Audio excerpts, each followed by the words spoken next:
He's a research fellow at UNESCO chair at Hedges, that is higher education development for greener economy and sustainability. And that brings us to the end of our conversation tonight. Be sure to join us next week as we continue to get more information on climate justice. And now we move on to an interesting story, and one of the main stories of tonight, about depression.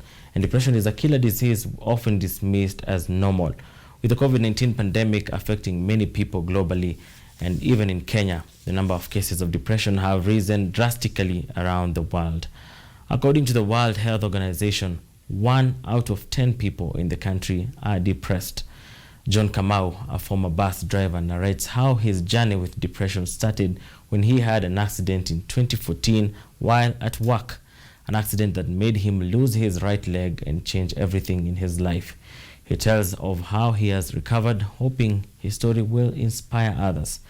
Stanley Nyeringita met up with him in Waitavia, Kiambu County, and filed this report. With his crutches tucked under his armpits, John Kamau gets out of his house in Waitavia, Kiambu County, to meet us.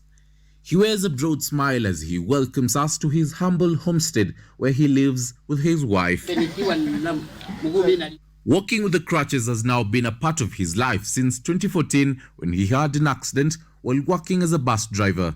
That fateful day not only saw him lose his right leg, but also changed his life drastically.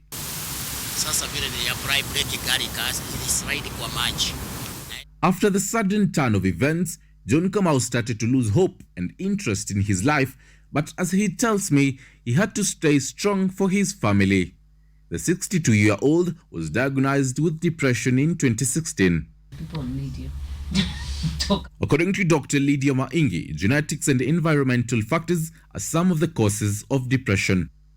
And especially if someone is coming from a background where they have a family member or a relative that has had depression before, then they have high chances of developing depression. John, a father of 4, says that he always isolated himself, lost his memory, and even became restless. He attributes this to the fact that he was the sole breadwinner of his family while he worked as a bus driver from Mombasa to Malaba.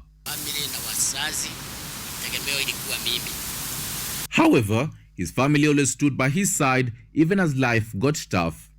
He had been hospitalized, he was trying to learn to walk with one leg, and to add salt to injury, he had lost his job. For 3 months, John says his life was hanging on a thread, and so was his mental health. For him, the road to recovery started in those 3 months. He got a lot of support from Bishop David Njoroge. According to John, the man of clothes sacrificed a lot to help him and give him counsel to overcome his depression.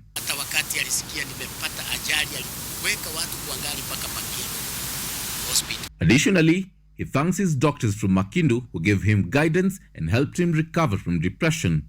He had a schedule for his physical therapy sessions led by his doctor. Bit by bit, his health started to improve.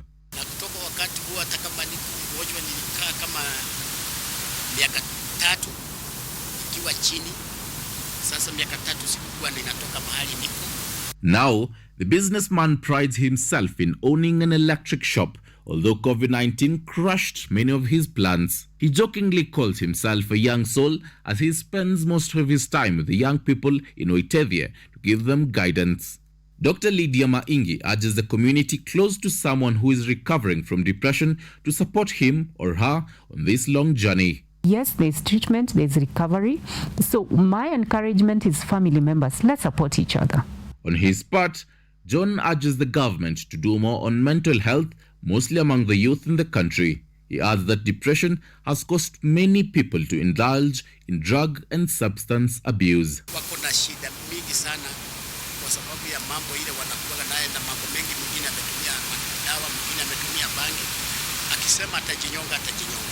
Depression being one of the leading mental illnesses in the country, affecting 1 out of 10 people.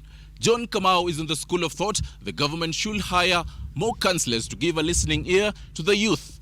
He and other Kenyans can only hope for better tomorrow. Stanley Nyeringita, KUTV, Kiambu County.